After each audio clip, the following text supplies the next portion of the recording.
Ano ang pinaka nakakalungkot mong naranasan sa buhay? Be blessed tuwing Webes. Ako po si Father Fiel Pareha ng Santo Rosario Parish. Tara po at magkape at pandasal na tayo.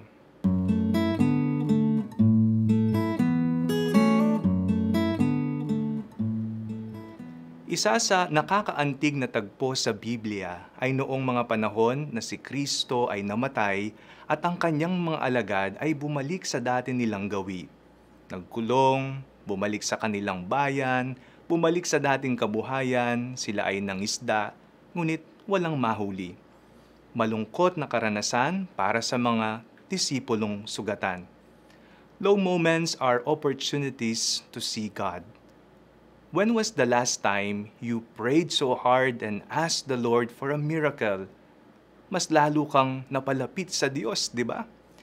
The simple phrase, "they caught nothing," calls to mind all the occasions when we work extremely hard over something and achieve nothing.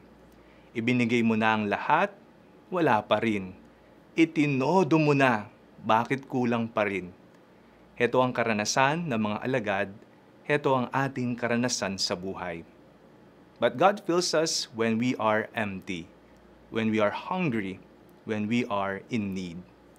A stranger suggests, may nakialam sa mga alagad, hindi naman siya mangingisda, bakit siya ay nagsasalita? But they obeyed. There was a great catch. It is the Lord.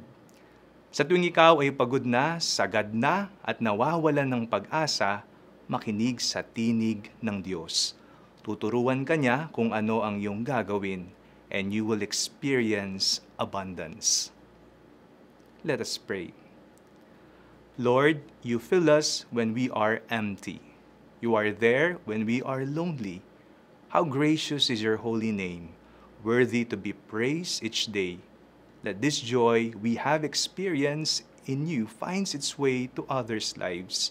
In Jesus' name, Amen.